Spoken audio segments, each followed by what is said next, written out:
दोस्तों, आपको एक न्यूज़ सुनने में आ रहा होगा कि हमारे हेल्थ एजुकेशन ऑफिसर एग्जामिनेशन जिसकी हम बहुत टाइम से बहुत सीरियसली तैयारी कर रहे हैं, इस वैकेंसी पर स्टे लगा दिया गया है। तो इसके बारे में आज हम बात करते हैं। देखिए, ये जो आपके सामने पीडीएफ है, ये हाई कोर्ट ऑफ इलाहाबाद यानी कि लखनऊ बेंच का पीडीएफ है और इस भर्ती को स्पेशल अपील के माध्यम से, ठीक है, इस भर्ती को स्पेशल अपील के माध्यम से वापस अप्लाई किया गया है। इसका मतलब क्या?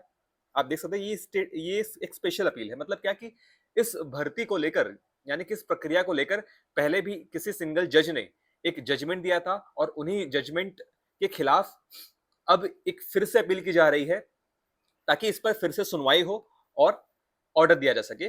और उसी तरीके से क्या क्या हुआ है कि इस केस को लेकर जज साहब ने क्या ऑर्डर दिया है, वो ऑर्डर तो पीडीएफ तो अभी हमारे पास नहीं है, ठीक है, ये अपलोड नहीं हुआ है। लेकिन ये जो सुनवाई है, ये 13 मई यानी कि आज की ही है और कोर्ट नंबर 1 में ही इसको अप्लाई किया गया था और हमारे पास जो पीडीएफ है, ये इसी केस की सुनवाई की लिस्टिंग की पीडीएफ है।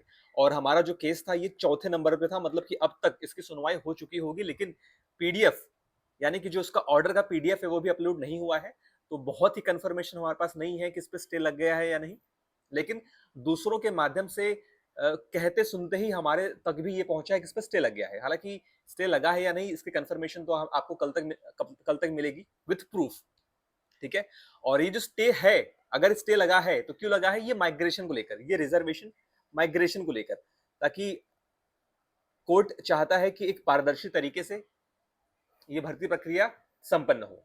और इसमें एचईओ के नोटिफिकेशन में ही इसमें आयोग ने बहुत पहले ही मतलब लिख के ही क्लियर कर दिया था कि इसमें जो माइग्रेशन की प्रक्रिया, जो रिजर्वेशन की प्रक्रिया है, हम वैसे ही लागू करेंगे जैसा कि पुराने एग्जामिनेशन में लागू हुआ है, ठीक है। तो उसी पुराने माइग्रेशन की प्रक्रिया को लेकर ही ये एक अपील की गई है, ठीक है। इसमें आप देख सकते हैं कि यहाँ पे ये पेटिशनर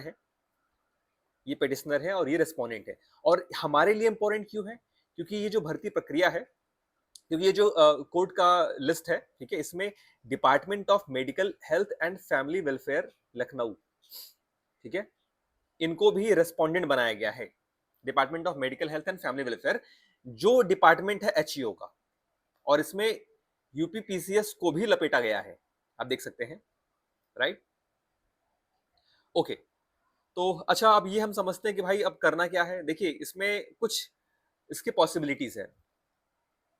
हो सकता है कि हो सकता है कि आयोग को डायरेक्ट किया जाए कि भाई आप इसके नोटिफिकेशन को, आप इस एग्जाम का जो नोटिफिकेशन है उसको फिर से, ठीक है, फिर से आप रिलीज करो और लोगों के एप्लीकेशन मांगो और एक नए सिरे से इस भर्ती प्रक्रिया को आगे बढ़ाओ विथ न्यू माइग्रेशन रूल, ठीक है, विथ न्यू माइग्रेशन रूल।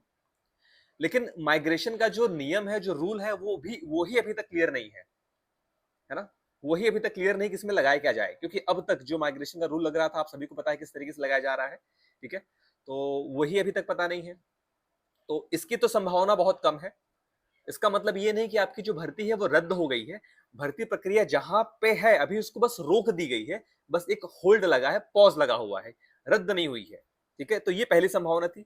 और जो दूसरी संभावना हो सकती है कि आयोग क्या करे, कोरिगेंडम, ठीक है, कोरिगेंडम के माध्यम से या कोरिजेंडम के माध्यम से। कोरिजेंडम का मतलब होता है शुद्धि पत्र। शुद्धि पत्र शुद्धि पत्र रिलीज करके जितने भी एप्लीकेशन डाले गए हैं, जो भी फॉर्म डाले गए हैं, बस उन्हीं में इंटरनली बदलाव करके